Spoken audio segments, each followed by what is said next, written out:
It is a fixture with echoes from history. Certainly we're talking about two of the most successful teams in the game with such passionate sets of supporters. All the live action from the Emirates coming up next. It's Arsenal against Manchester United.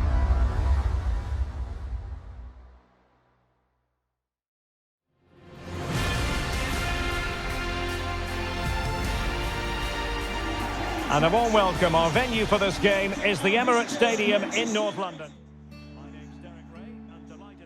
Hello, welcome back to Armchair Armory, and I've got a guest with me to talk about the which seems to be a bit more. There seems to be a bit more relevance to this game this time. It's Arsenal versus Manchester United at the Emirates on Sunday.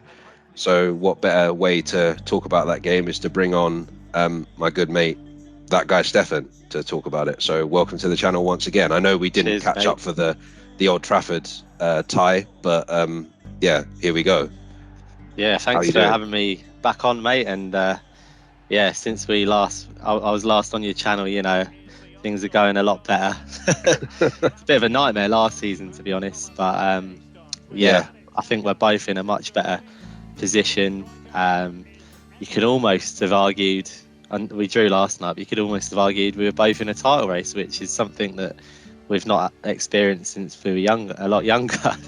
Yeah, that's true. That's why I'm saying that it's a little bit more relevant than it would have been, you know, maybe 2 or 3 years ago when the title race was basically between City and Liverpool. Yeah. So yeah, the most rubbish rivalry ever, by the way. the mainstream media like to say that it's the greatest rivalry of all time, and it's like, well, not really. No, absolutely not. But United a much better position than last season. Yeah. And I'm just enjoying watching football again, really. I think we've exceeded expectation. At the start of the season, I said I would have been happy with United to get top 4, maybe win a trophy. I would have snapped your hand off for that. And you can almost argue, you know, we've got the same points as Man City. We're joint in second position as we're recording right now. Yeah. And if we beat Arsenal on Sunday, we're 5 points off the top with half a season to go, which is unbelievable. I can't believe I'm saying that. But Ten Hag, especially after the first 2 games, you know, we got smashed by Brentford 4-0, lost to Brighton at home. I thought, it's going to be another long season. I was already counting down the days to the World Cup at that point, but I think Ten Hag's done a great job so far, and obviously you're pretty. I'm guessing most Arsenal fans are Arteta in now. Yeah, which is kind of weird because 2 or 3 years ago, I'd probably say even a year ago, people were saying that, you know, Arteta's not the man, that like Arteta out, etc., etc. It just looked like we were kind of in disarray at that moment. I mean, I think I remember saying to you at the time that I've never been properly Arteta out. I've kind of like teetered on it after we got knocked out by Villarreal in the Europa League semi-final, you know, so limply the way that we went out. I was kind of like, at that point I was kind of teetering on the edge of Arteta out, and then I thought to myself, well, the only way that we're ever going to progress is if we give this project time. Because in the beginning, I was skeptical about it anyway. When he got made manager, I was skeptical about it just because of the fact that he'd never managed. Yeah. But the fact that we now have, there was, even though last season didn't go well either without European football, it didn't go as well at the end. We could see the progress there, and that was where I was kind of like, okay, this is why you take your time. This is why you don't start screaming for the manager to go as soon as you lose a couple of games or as soon as you have like a not so good season and that kind of stuff. So I think even if we don't win the league, and me as an Arsenal fan, like I can't sit here and going through what I've gone through before with Arsenal, I can't sit here and say, even though we're on fire at the moment, I can't sit here and say we're going to win the league. I still think at some point, you know, City will catch us up. I still think that like at some point we're going to drop points. Might be this Sunday, who knows? But like I hope not, but who knows? I think that, you know, City just have it in them to kind of keep winning. You know, I think that's the difference between the rest of the league and them, is that they have the squad depth and the fight to just keep winning, essentially. So yeah, I think it's going well for us at the moment. I think we'd have to be really bad between now and May to not finish in the top 4. I agree with that. In terms of the league, you know, I can't necessarily sit here and say, yeah, we're going to win it, because I know how football works, and football is not that kind. But yeah, in general, like, I mean, I didn't actually watch the game. I tuned in for the last couple of minutes when I found out that Palace had equalised, because I was like, what? Seriously? So how are you feeling after that? Because if you'd won that game, you would have been in within like 6 points behind us, I think. 6 points behind you, and you know, obviously a win Sunday takes it to 3 points, and you're banging it. It's amazing because so many United fans are gutted, and it's a late goal, and that's always a stinker, isn't it, when you're letting a late goal? But we've won 9 games in a row, and that would have been 10 wins in a row. And the fact that we're disappointed with a draw shows how far we've come, and how good the season has been. And I'm gutted that we didn't win, but at the same time, we looked a bit tired in the second half. We're a bit sloppier. First half, we were quite slick with our passing, but I've been saying it for weeks. We've not been killing games off. We've not been killing teams off. Even Charlton a week ago, we didn't score the second goal till the 90th minute, and that's against Charlton at home. And to be fair, we did make a lot of changes and rested a lot of players because it was Charlton and they're in League One. And we got the job done. But I had a bad feeling we would, from not killing teams off. But sometimes you just get a bit of bad luck, and that's why you always need that second goal. It could be a fluky deflection, or it could be, to be fair, it's an amazing free kick. But if you don't get that second goal or get the third goal, don't kill the game off, you will get punished. And I think Arsenal actually have been quite ruthless this season, have been really good at doing that. But I'm still feeling really good about the season. I never thought we'd be in this position after 19 games. You know, for us, it is officially the halfway point. Gutted Casemiro's out Sunday, because I do feel that he is, as Ten Hag likes to say, the cement between the stones. He did say though after the game, he was like, we beat Arsenal without Casemiro. So that's true. I was surprised at that. I just think he's become so crucial in our last 10, 15, 20 games since he joined. At the start of the season, he wasn't quite fully fit, or was fitting into the Premier League, and he is crucial for us now, and that's why we've kept so many clean sheets. He really does shield that back four, but he's also been quite creative. He's chipped in with a goal or two as well, and he's been massive for us. It actually amazes me how, like, I sort of forgot how good and important it is to have a good defensive mid. I've just really noticed the difference this season. I mean, I definitely feel like you've played a lot better since he started to play. I feel like the one thing that I think that you rival us on at the moment is that you have, I mean, the league doesn't lie. I still think that obviously we're the more informed team, but I think your defense is really solid now. I think for the most part, maybe left back is a little bit, maybe your wing backs are a little bit here and there, but yeah, like your midfield of Casemiro, Eriksen, and Fernandes has been phenomenal so far, and you know Rashford's on fire at the moment. So that's where I was worried. So I noticed that you've improved more since Casemiro has been playing. So I'm kind of like happy as an Arsenal fan that he's not going to be there, but at the same time, it's not so. The mistake that we make as fans, whatever club you support, is that you always think, oh, they've lost their best player, but it doesn't mean that the game's won because they've lost their best player. You know, it's the same thing that everyone thought about us when we lost Gabriel Jesus, who I would argue isn't our best player. And Nketiah came in, everyone was like, well, that's it, Arsenal are done now. All the media was saying, Gary Neville, all them lot were saying, oh yeah, Arsenal are done now. But we're still winning. We drew against Newcastle, but that was because they just parked the bus for 80 minutes. So yeah, like I wouldn't necessarily rule out United, because, you know, Fred isn't, you know, the greatest player in the world, but he's still he can still do a job on the day. and he's Yeah. got a goal in him as well. So It's going to be interesting to see how we set up, because against City last week, we played Fred as well as the usual midfield three that you just mentioned. So we had four in midfield, and I was wondering, is he going to go Fred or Scott McTominay? But he might go with both. He might play both of them, and Eriksen and Bruno, and suddenly we might play a bit of a defensive game, especially because we're away, and play on the counter with Rashford, and Martial might be back. I'm not sure. We've got Weghorst now. what's your opinion of that? Sorry to interrupt, but what's your opinion of the Weghorst signing? Normally a bit underwhelming. Realistically, ideally, I should say, sorry, you go out in the summer, you spend a lot of money and get Harry Kane or a world-class striker in. But I trust Eric Hag, and his signings so far have been spot on.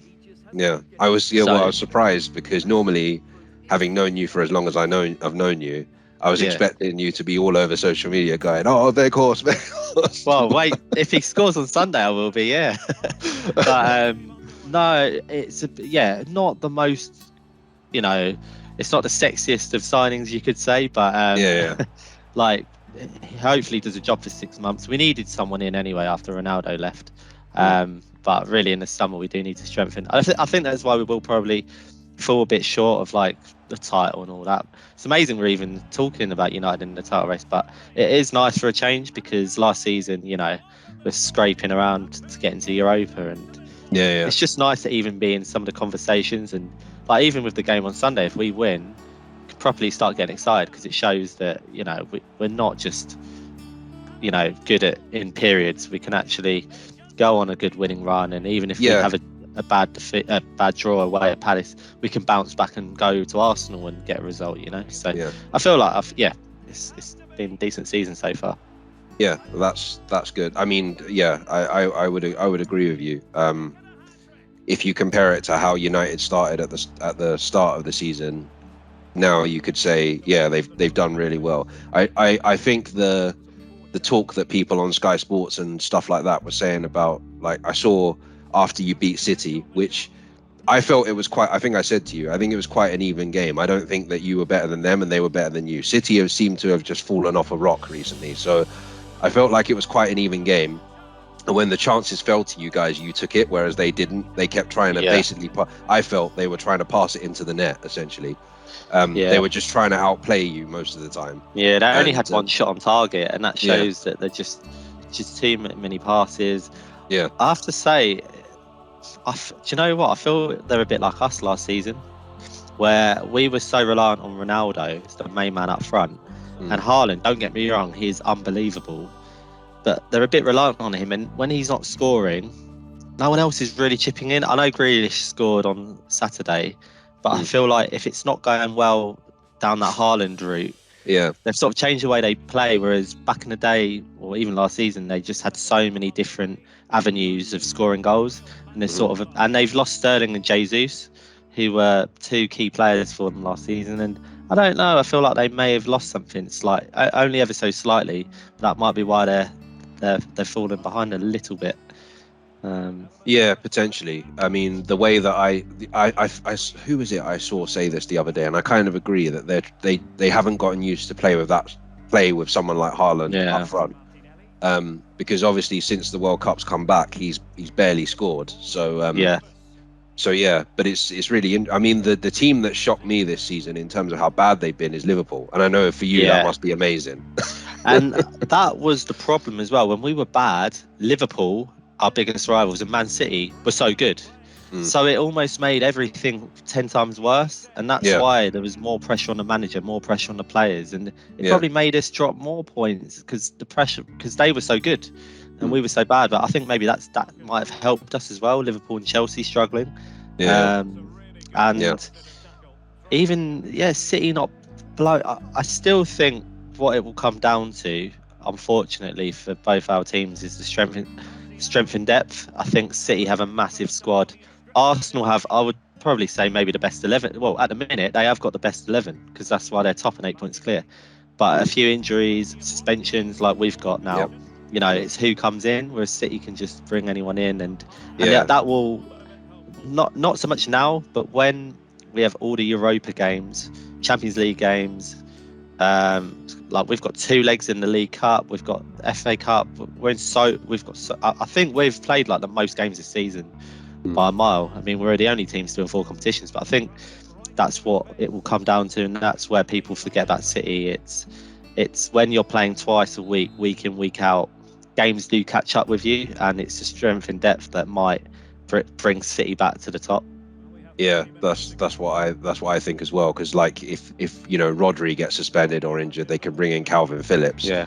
If Foden gets injured, they can bring in Riyad Mahrez. So like it's not it's not as simple for the rest of us. Although I don't know if you heard this morning that we're apparently going to sign Trossard unless Todd Bowley decides that he wants him as well. I did hear that. He'll be holding a Chelsea shirt by the weekend. But you've been watching Goldbridge's channel, haven't you?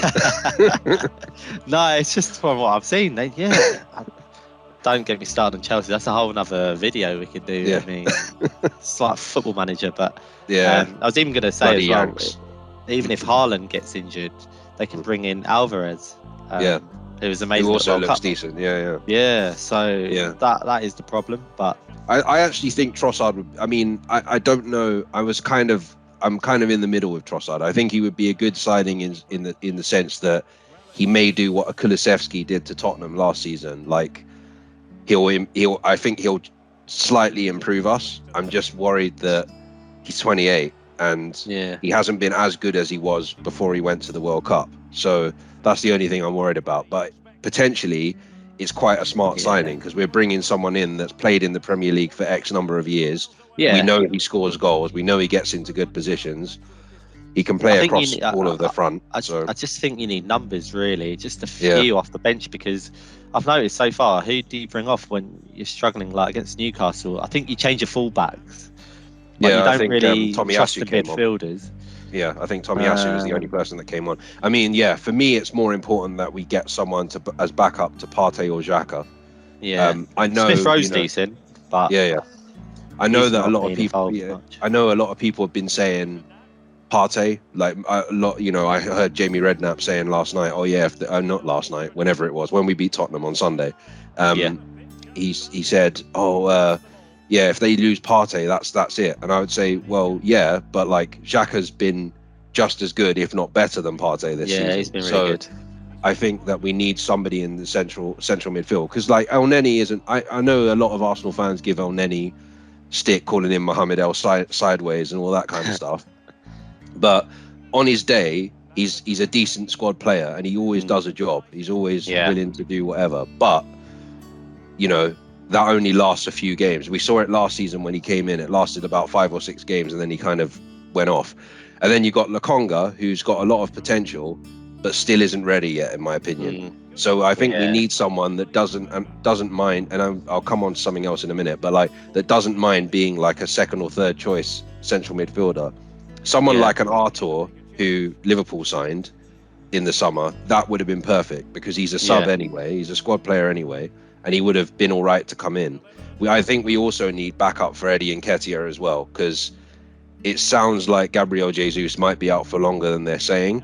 And if Nketiah gets injured as well, I think we need enough. That's why someone like Weghorst probably would have been okay for somebody like for a team like Arsenal, because he already knows that he's down the pecking order anyway. I heard he's out till April, which is quite a long time. Yeah, because I thought it was going to be February. I thought it was going to be end of February, March that he'd be back. But it sounds like it might be till after Easter. So yeah, it's a little bit.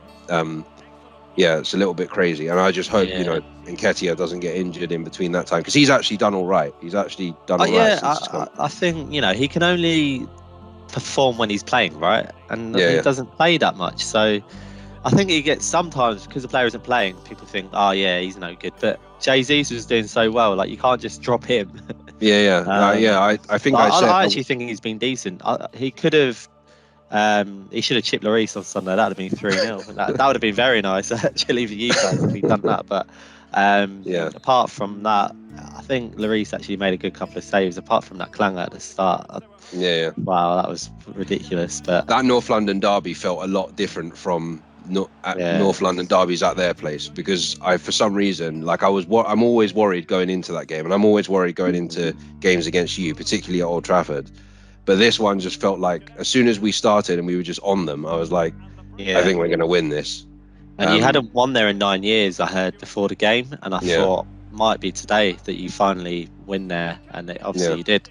But Spurs, I mean, not to go off on a tangent, but they've got City home and away in the next couple of weeks. If they lose both of them, I think Conte could be gone. Yeah, I've heard that Tuchel was being lined up to replace him. It's just that's annoying. Possibly, yeah. But anyway, with the game, so I mean, how do you reckon it's going to go? Obviously, you're going to. Honestly, I would take a point now, and I probably would have said that if we'd won last night as well. Just because Arsenal are top of the league, they're flying. You beat us at home last season, and you've had a better record at the Emirates. There was a period of time when we would come to the Emirates and we would be dancing around the corner flag and doing all sorts when he's 3-0. That FA Cup game comes in particular, where Sanchez and when Lingard was dancing all over the place. Yeah, like Lingard was doing the moonwalk and all sorts.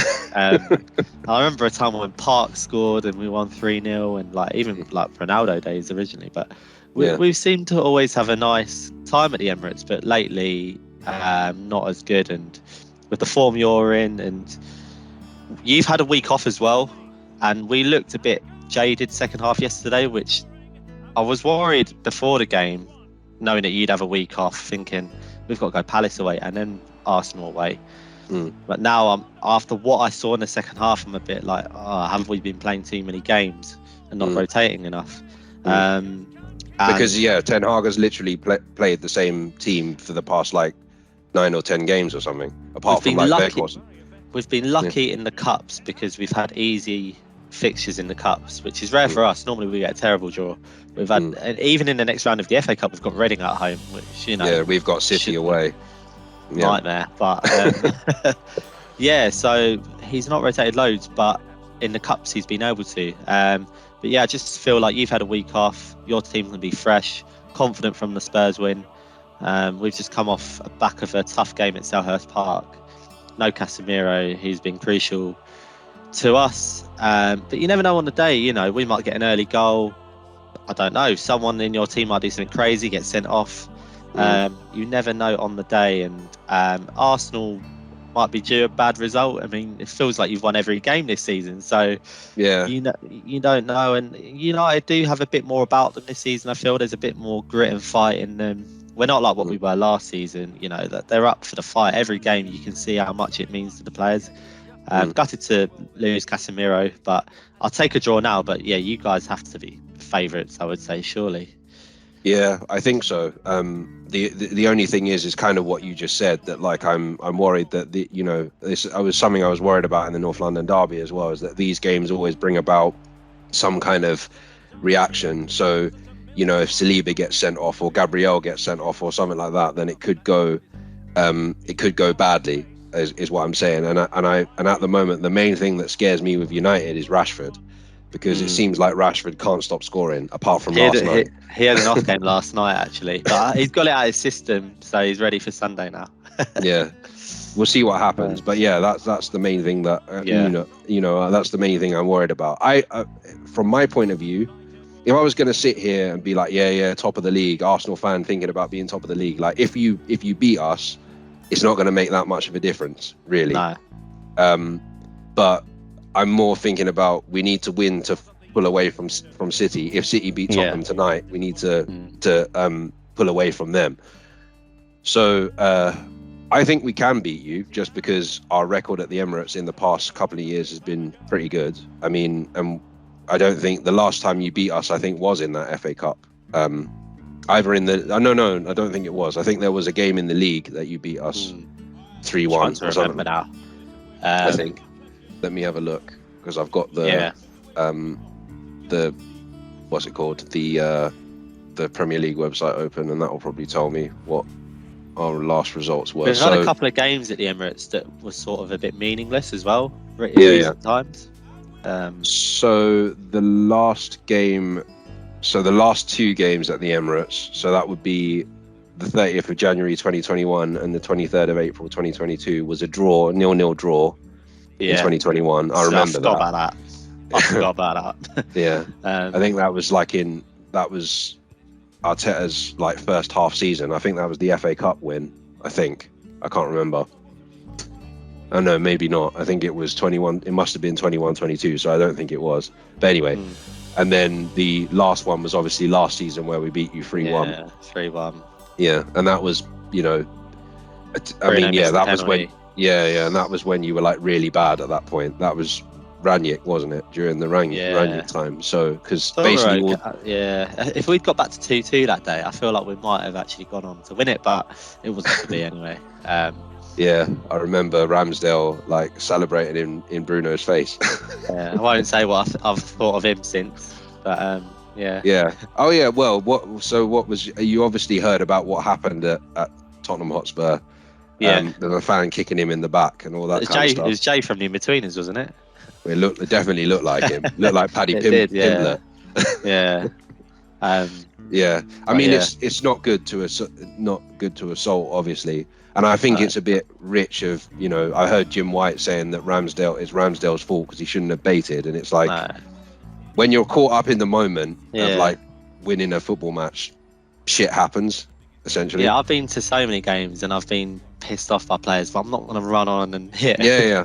It's just ridiculous. So yeah, because that's the thing. They're high value people, and they could get you banned for life and sent to prison. So he will be. I think he's been charged by the police. So yeah, I'm not surprised. And yeah, just what are you doing? Like, ridiculous. But, it's something that it's just weird to think that you're gonna like get away with it, essentially. Yeah. You know? Oh yeah, got no chance of getting away with it. So many cameras at games. Yeah. It's not. Yeah.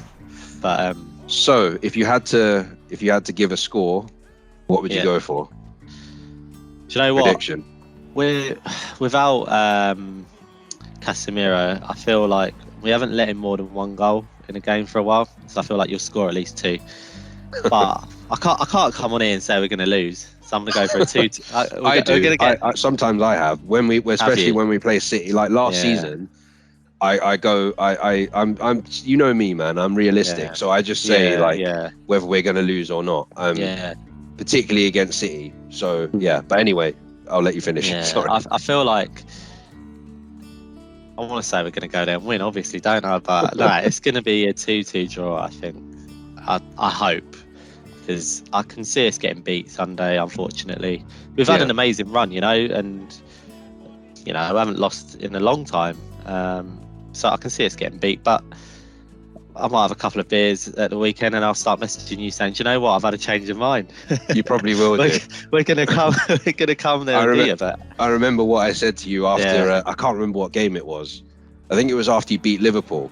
Yeah. And you were like, title charge incoming. I was like, is that a couple? I've got a feeling. I was like, was that a couple of cans of feeling that's made you? Yeah.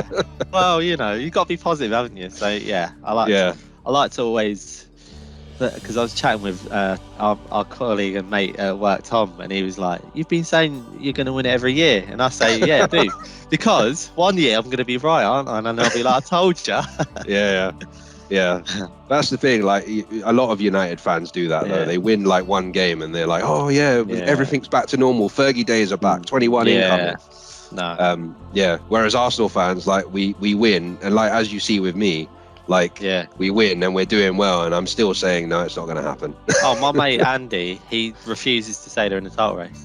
He's like, no, we're taking one game at a time. And I'm like, come on, your 8 points clear. You can admit it now. If you're not in it, who is? There's a reason why I don't say it, because the last time we were in this position was 15-16 when Leicester won the league, and remember we beat Leicester twice that season. Yeah, and I said I was working on a short film at that time, producing a short film, and the writer director was an Arsenal fan as well, and I went to meet him somewhere. I remember where I was. We were walking through Victoria Station, and I said, "Oh, we might win the league," and he was like, "Don't say it." That weekend we lost to you 3-2 at Old Trafford. No. Rashford's brace. Yeah. And then the following week, we lost to Swansea City at the Emirates 2-1. Bafétimbi Gomis. I'll never forget it. Basically, we handed Leicester the league at that point. Nightmare. So that's why I don't say it. That's why I don't sit here saying, we're going to win the league, because it's funny with the title talk, because I feel like since we beat City on Saturday, the media's started to sort of talk about a title race with United in it. And then we're drawn now and they're silent. But if we win on Sunday, they'll be talking about it again. But I always go back to a good example in 2012 when Aguero scored that last minute winner. We were 8 points clear and there were only 6 games left, and we lost the title on goal difference. So it goes to show, if we're 8 points behind now, there's 19 games left. So why can't we catch up? But at the same time, we have to be realistic, really. And I think so far we've exceeded expectation. You know, we're joint second. I didn't think we would be at this point. So let's enjoy it and hopefully still get top 4, still win a cup, because we're in 4 competitions, and we'll see where we end up. But I think hopefully a draw Sunday, and then we'll go from there. But what's your prediction? So I'm going to be really, really contrarian about this and be like that. There's two ways this can go. So if nothing daft happens, like what happened at Old Trafford, because arguably, I mean, we've spoken about this until we're blue in the face, that like arguably, if Martinelli's goal stands, everything changes, because I don't think we deserve to lose that game. So if nothing daft happens in the first 10-15 minutes and we start well, like we did against Spurs, I think we'll beat you. But realistically, I think it's going to be a draw, because I think you'll want to bounce back after Palace. I think at the moment we're the 2 on-form teams in the Premier League, and 9 times out of 10, the on-form teams normally draw with each other rather than beat each other. So I can realistically see a draw, but at the same time, like, I think if nothing daft happens, like nobody gets sent off from our side, we start well, we put you on the ropes, I think we'll win. But if that doesn't happen, I can see a draw happening. So that would be my prediction. I think it's the first goal is crucial as well. If we get it, we can sit back like Newcastle did and maybe sneak a win or get a draw. But then if you score first, crowd will be up, we'll struggle. It'll be hard to contain, and you might get second and kill us off. And that's something we've not been doing. But you've actually been doing that quite well this season. So it's been. We've definitely improved a lot from where we were the past couple of seasons. I feel like even down to the point of when we do go behind, we fight back to get back into the game. So that's why I think that the most realistic thing is probably a draw, because I can see that both teams are doing that. As much as it pains me to admit with United, I can see that Ten Hag is trying to instill that, to say, if we go down, don't put your heads down, go and get another one. And that's definitely resonated with people like Rashford and Fernandes. Despite the fact that Bruno Fernandes still keeps moaning every time the referee stops the game, regardless of whether his player gets fouled or not. Mate. Well, I could say the same thing. Like, refs have been against Arsenal since I can remember. What's funny is last you probably don't even know about this, and this is how annoying the media are. That goal at Old Trafford, Bruno won, right? I thought, I think he's interfering with play, and in the past, I swear, if you're interfering, you're offside, right? But the rules have changed apparently. So unless you touch the ball or a player, it's not offside. So the rules are that's a perfectly good goal. But the media are talking about it till at least Tuesday. That's like 4 days, right? Last night, Scott McTominay, you can watch it and let me know your thoughts yourself. Arguably a Stonewall penalty. It wasn't given. And did VAR check it?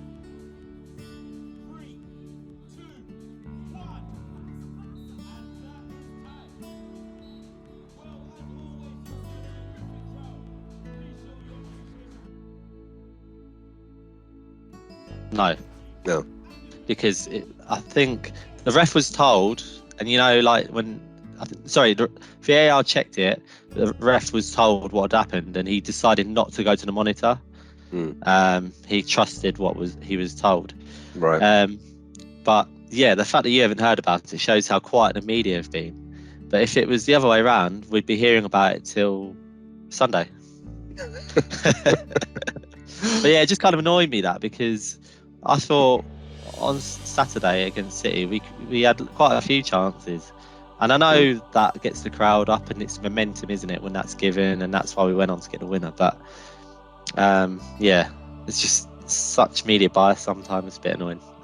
Yeah, I mean, I feel the same way with Arsenal. I always feel as if, like, you know, a lot of people seem to always think that, like, oh, it went. I was saying this to somebody the other day, that, like, my problem with VAR is that it's subjective. It's not like based on any sort of. There's rules there, but they decide to go back when they feel like it, or when they feel like they want to take over the game. You know. Yeah.